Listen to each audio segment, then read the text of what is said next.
Hallelujah. परमेश्वर का धन्यवाद है, परमेश्वर की स्तुति हो, परमेश्वर की आराधना हो, सबको जय मसीह की। और पिता का धन्यवाद करते हैं। क्या आपको भी लगता है कि आप परमेश्वर से दूर हो? क्या आपको भी लगता है कि आप परमेश्वर की योजनाओं से, परमेश्वर की इच्छा से दूर हो चुके हो? तो आपके लिए ही आज का वचन है। और आज का हम वचन देखेंगे उड़ाऊ पुत्र का दृष्टांत। तो जब परमेश्वर हमें बताता है कि यदि आपको ऐसा लग रहा है कि आपके पाप बहुत भारी हैं, जो हम पिता से दूर हो चुके हैं, क्या परमेश्वर मुझे पहले के समान प्यार करेगा या नहीं करेगा? तो आज के इस वचन से हम जानेंगे। और आज हम देखते हैं उड़ाऊ पुत्र का दृष्टांत 15:11। फिर उसने कहा, किसी मनुष्य के 2 पुत्र थे। उनमें से छोटे ने पिता से कहा, हे पिता, संपत्ति में जो भाग मेरा हो वह मुझे दे दीजिए। उसने उनको अपनी संपत्ति बांट दी। बहुत दिन ना बीते थे कि छोटा पुत्र सब कुछ इकट्ठा करके दूर देश को चला गया और वहाँ कुकर्म में अपनी संपत्ति उड़ा दी। जब उसने अपने पिता से बोला कि मेरा तो हिस्सा बांटा कर दो और मैं तो अलग रहना चाहता हूँ, और जैसे उसके पिता ने उसको सब कुछ दे दिया, तो फिर उसने क्या किया? अपनी संपत्ति को लिया और वहाँ से चला गया। और कैसे? कुकर्म में, बुरे बुरे कामों में, ऐश मौज में, खाया पिया, उल्टा सीधी संगति करी और उस सब में उड़ा दी। जब वह सब कुछ खर्च कर चुका तो उस देश में बड़ा अकाल पड़ा। जब उसने अपना सब कुछ व्यर्थ कर दिया, ख़त्म कर दिया, तो उस देश में क्या पड़ा है? बहुत बड़ा अकाल पड़ा है और वह कंगाल हो गया। फिर उसके पास कुछ नहीं बचा, क्योंकि उसने तो सब कुछ एकदम से ही आया पैसा उसके पास और उसने सारा उड़ा दिया, और उसके पास कुछ नहीं बचा और वह कंगाल हो गया। इसीलिए वह उस देश के निवासियों में से एक के यहाँ जा पड़ा। उसने उससे अपने खेतों में सूअर चराने के लिए भेजा। उसने क्या भेजा है? उसको सूअर चराने का काम मिला है। वो गया है वहाँ पे, उसने देखा कि अब तो मुझे कुछ करना पड़ेगा, क्योंकि ना उसके लिए खाने पीने को कुछ नहीं है। जब वो कंगाली हो गया तो उसके पास तो कुछ भी नहीं बचा है। सूअर चराने के लिए भेजा और वह चाहता था कि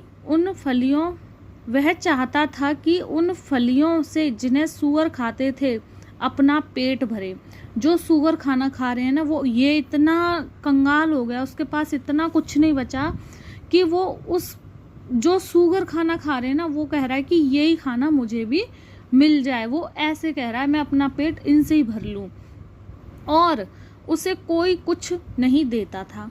जब वह अपने आपे में आया तब कहने लगा, मेरे पिता के कितने ही मजदूरों को भोजन से अधिक रोटी मिलती है।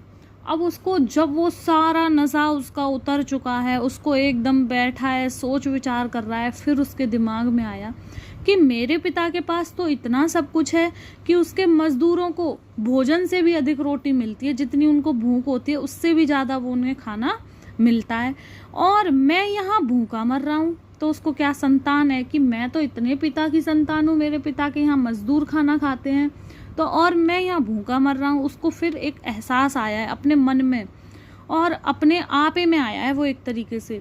18, मैं अब उठकर अपने पिता के पास जाऊंगा और उससे कहूँगा कि पिताजी, मैंने स्वर्ग के विरोध में और तेरी दृष्टि में पाप किया है।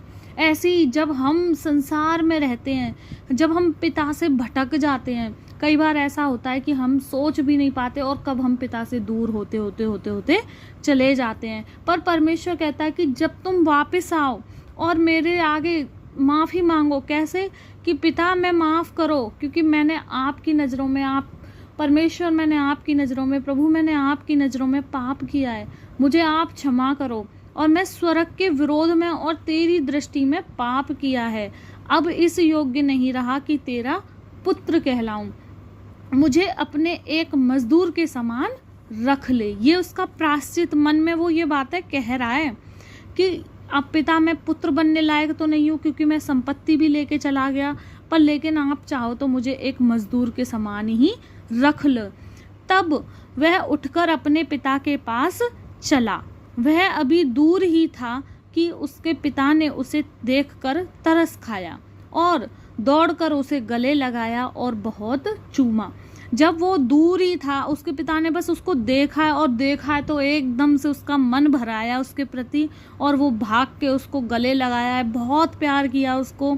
पुत्र ने उससे कहा, पिताजी मैंने स्वर्ग के विरोध में और तेरी दृष्टि में पाप किया है। बहुत से मनुष्य पता है ऐसे होते हैं जो पिता से दूर हो जाते हैं, भटक जाते हैं, वो मार्ग नहीं पहचान पाते, कब पिता से दूर हो गए उन्हें पता भी नहीं चलता है। और जब ऐसा होता है ना, फिर एक दिन उनको आपा आता है, जैसे उस पुत्र को आपा आया है, उड़ाई पुत्र को। और उसको जब आपा आता है ना, तो वो भी अपने मन में सोचता है कि जब हम पिता के साथ चल रहे थे तब तो हमारा जीवन कितना अच्छा था। फिर जब वो उसका प्रायश्चित करते हैं अपनी गलती का, तो परमेश्वर कहता है कि मैं फिर तुम मुझसे दूर नहीं हो, मैं भी उसी प्रकार दौड़ा चला आता हूँ तुम्हारे पास, जैसे वो पिता अपने पुत्र के पास दौड़कर उसे गले लगाया है। वो पिता भी तुमसे ऐसे ही प्रेम करता है, वो परमेश्वर, वो प्रभु यीशु मसीह तुमसे ऐसे ही प्रेम करता है जैसे उसने अपने पुत्र को प्रेम किया है। इसीलिए हमें कभी भी परमेश्वर से दूर नहीं जाना चाहिए। और अगर हमने कोई गलती की है, अगर आज आप परमेश्वर से भटक चुके हो, तो भी परमेश्वर के पास आओ, क्योंकि वो परमेश्वर आपको गले लगाने के लिए, आपको प्रेम से अपनाने के लिए आज भी तैयार है। और यदि आप इस वचन का विश्वास करते हैं तो कमेंट में आमीन लिखें। और परमेश्वर तो आपके लिए अपनी बाहें फैलाए हुए खड़ा है। और दौड़कर उसे गले लगाया और बहुत चूमा। पुत्र ने उससे कहा, पिताजी मैंने स्वर्ग के विरोध में और तेरी दृष्टि में पाप किया है, और अब इस योग्य नहीं रहा कि तेरा पुत्र कहलाऊं।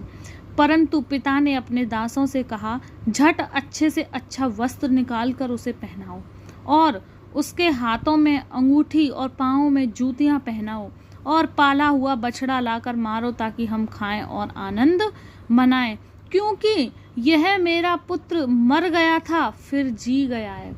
परमेश्वर वो अपने पुत्र के लिए कैसे कह रहा है कि ये एक तरीके से छोड़ के ही चला गया था, तो मर गया था, आज दोबारा जीवित हुआ है, और खो गया था अब मिल गया है, और वे आनंद करने लगे।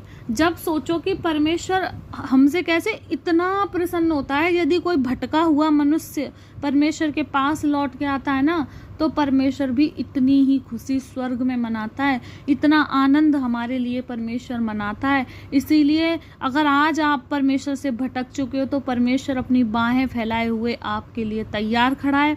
आप पिता के पास दोबारा आएं, प्रार्थना करें, अपनी माफ़ी मांगें पिता से, और परमेश्वर आपको अपनाने के लिए तैयार है, क्योंकि वो परमेश्वर आपके आने से इतना ही आनंद मनाएगा।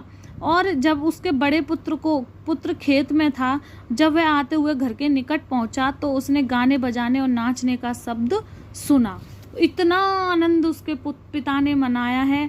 तो वो स्वर्गीय पिता भी आज हमारे लिए ऐसे ही आनंद मनाता है। और पिता का धन्यवाद है, जैसे उसने अपने पुत्र को अपनाया, उसको ठुकरा नहीं दिया, उसको निकाल नहीं दिया, उसको गले लगाया है, उसे प्यार किया है, उसे अपना सब कुछ दोबारा से बेटा बना लिया है। ऐसे ही वो स्वर्गीय पिता आज आपको भी अपनी संतान बनाने के लिए तैयार है। बस आप पिता के पास आओ, अपने संपूर्ण मन से परमेश्वर पर विश्वास करो, और परमेश्वर कहता है मैं तुम्हें अपनाने के लिए तैयार हूँ, क्योंकि मैंने तुम्हें अपनी संतान बनाया है, और संतान से कोई भी मुख नहीं मोड़ता।